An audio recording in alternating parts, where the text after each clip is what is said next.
तेज India, सच की तस्वीर। बसंत पंचमी का दिन वैसे तो हिंदू संस्कृति के लिए खास दिन है ही, लेकिन रतलाम के लिए बसंत पंचमी का दिन कुछ ज्यादा खास होता है। इस दिन सालों पहले रतलाम की स्थापना हुई थी। तब से लेकर आज तक का सफर तय कर रतलाम आज पूरे देश में सोना, सेव, साड़ी के लिए जाना जाता है। आज के दिन पूरा रतलाम त्योहार की तरह मानता है। हर साल बसंत पंचमी पर रतलाम स्थापना उत्सव के रूप में मनाया जाता है। आज भी रतलाम स्थापना दिवस के अवसर पर शहर में कई कार्यक्रम आयोजित किए जा रहे हैं। शहर में रतलाम स्थापना दिवस का मुख्य कार्यक्रम महलवाड़ा के सामने रतन सिंह की मूर्ति पर माल्यार्पण कर किया गया। वहीं अलग अलग जगह कार्यक्रम आयोजित कर रतलाम स्थापना दिवस की खुशियां मनाई गई। रतलाम जिले के उपलब्ध इतिहास से पता चलता है कि रतलाम की स्थापना 455 वर्ष पूर्व महाराजा रतन सिंह ने की थी।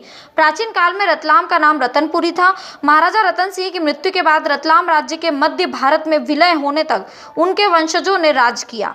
रतलाम सिंह के वंश के अंतिम उत्तराधिकारी लोकेन सिंह ने रतलाम के राजवंश को संभाला। पुरातत्व विभाग के पास मौजूद जानकारी के अनुसार रतलाम की स्थापना 1654 बसंत पंचमी शनिवार को महाराजा रतन सिंह ने की थी। यहाँ उनके द्वारा बनाया गया महल आज भी रतलाम के इतिहास की तस्वीर दिखाता है। इस महल में आज भी रतलाम शासकों की याद ताजा होती है।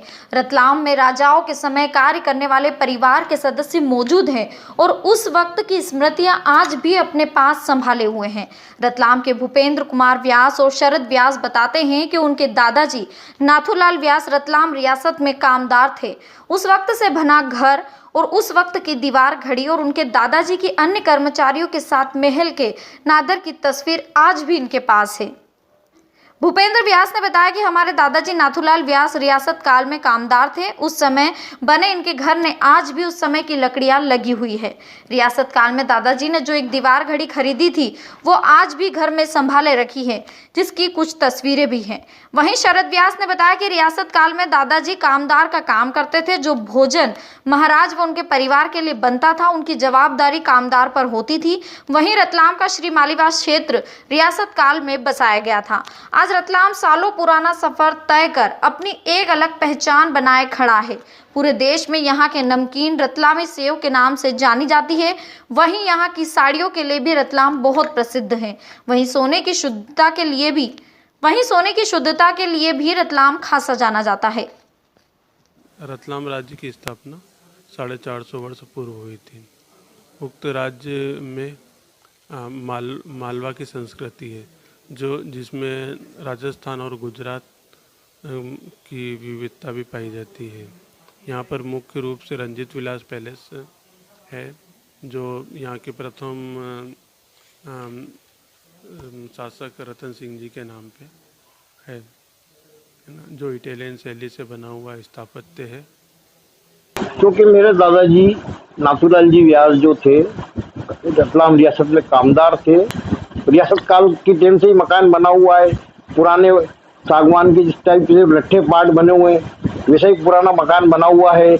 और उसी जमाने की रियासत काल के ज़माने से ही जो दादाजी ने एक घड़ी खरीदी थी मेड इन जर्मन की, वो आज भी हमारे घर में चालू घड़ी है।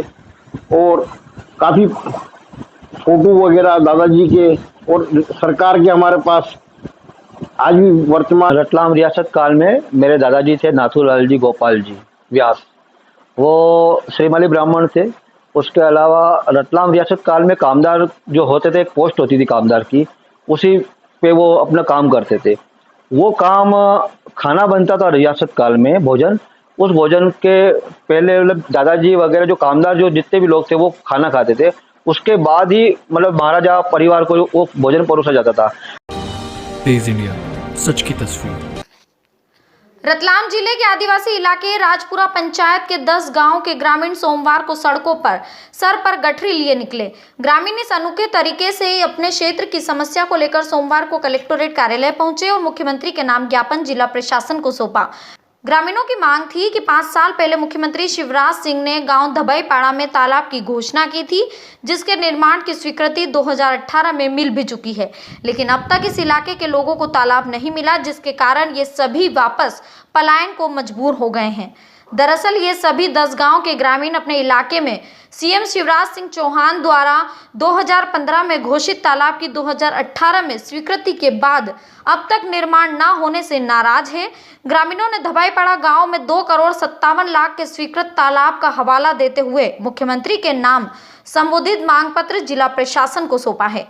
ग्रामीणों का कहना है कि सभी ग्रामीणों के पास जमीन है, लेकिन बारिश के बाद पानी नहीं मिलने से सभी आदिवासी ग्रामीण मजदूरी के लिए पलायन कर जाते हैं और दूसरे प्रदेश में आने जाने के दौरान कई बार दुर्घटनाओं के शिकार हो जाने से परिवार में एक साथ एक से ज्यादा मौत भी हो जाती है और पूरा परिवार बर्बाद हो जाता है। यदि तालाब बन गया तो इससे पानी लेकर आदिवासी ग्रामीण अपने गांव में रहकर ही खेती करेंगे और अपने परिवार के साथ अपने गांव में रहकर परिवार पाल सकेंगे। बता दें कि आदिवासी इलाकों में बारिश के बाद ही ग्रामीण अन्य प्रदेशों में पलायन कर जाते हैं। पानी नहीं होने से अपनी जमीन होते हुए भी खेती नहीं कर पाते और फिर परिवार के साथ मजदूरी के लिए निकल जाते हैं। बारिश के बाद आदिवासी इलाके सुनसान वीरान हो जाते हैं। पलायन के कारण इन इलाकों में गांव के गांव खाली हो जाते हैं और घरों पर ताले भी लग जाते हैं। ये शासन को बताने के लिए आए थे कि ये हमारी तैयारी होगी, आप अगर नहीं सुनोगे और अगर नहीं तालाब बनता है, क्योंकि सीएम साहब की खुद ने घोषणा करी थी 6-7 साल हो गए इस बात को, आज तक धरातल पे तालाब नहीं बना। 2,27,00,000 का मध्य प्रदेश भोपाल से 18/5/2018 को आदेश लेटर प्रशासनिक आदेश जारी कर दिया गया, जिसकी प्रति भी हमारे पास है। पर आज भी दुर्भाग्य है कि 2 साल हो गए और आज भी हमारे लोग वापस पलायन कर रहे हैं। सर ये है कि इसलिए हमारे पास कुछ काम नहीं है और एक ही फसल मिलती है, बरसात में मक्का हो जाती है, कुछ पानी आने कुछ भी नहीं है। क्या करें, इसलिए हम जा रहे हैं बाहर देश। क्या करें, वो 2 दिन क्या कुछ मांग किया आज आपने? ये मांग किया, तालाब की मांग किया हमने सर। आपको क्या स्थिति बन जाएगी? तालाब नहीं बना, क्या करें, ऐसे ही मजदूरी, ऐसे बाहर इधर उधर घूमते रहते हैं, क्या करें फिर? आपका नाम बताओ। हमारा गाँव धबाईपाड़ा, हमारा गांव पूरा सूखा है। मतलब नामनी में स्वीकृत हुआ था, पास हुआ था, पर अभी तक तालाब बना नहीं है। मतलब सब इसी आशा में है कि काम जल्द से जल्द चालू हो जाए। मतलब 10 गाँव के लोग आज आए थे, मुख्यमंत्री के नाम से ज्ञापन दिया था, बस सब इसी आशा में हो जाए तो लोग का एक सहारा मिलता है हमें, तो हमको बाहर जाना पड़ेगा।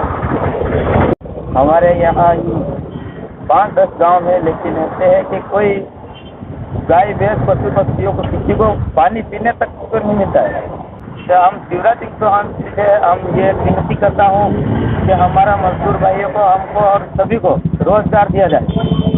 तालाब चालू कर दो, तालाब को काम चालू कर दिया जाए तो। तेज इंडिया, सच की तस्वीर। रतलाम में आज बसंत पंचमी के साथ रतलाम स्थापना दिवस को हर्षोल्लास के साथ मनाया गया। सुबह से रतलाम महाराज रतन सिंह की प्रतिमा पर माल्य अर्पण का सिलसिला चलता रहा। राजनीतिक संगठन और समाजसेवी संस्था, आम नागरिक लगातार रतन सिंह जी की प्रतिमा पर माल्य अर्पण करने पहुंचे। कांग्रेस जिला अध्यक्ष सहित कांग्रेस के कई कार्यकर्ताओं ने महाराजा रतन सिंह की प्रतिमा पर माल्य अर्पण किया। एक वाहन रैली का भी आयोजन महलवाड़ा के मुख्य द्वार से किया गया। ये वाहन रैली शहर के प्रमुख मार्गों से होती हुई नगर निगम चौराहे पहुंची। रतलाम स्थापना दिवस पर निकली इस रैली में पूर्व गृह मंत्री हिम्मत कोठारी भी शामिल हुए और निगम चौराहे पहुंचकर महाराजा रतन सिंह की प्रतिमा पर माल्य अर्पण भी किया।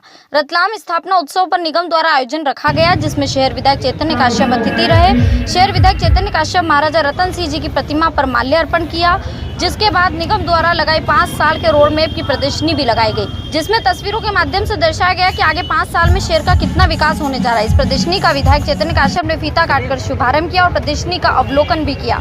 विधायक चैतन्य काश्यप ने मंच से संबोधित भी किया। मालवा की खेती की जमीन का भूभाग है।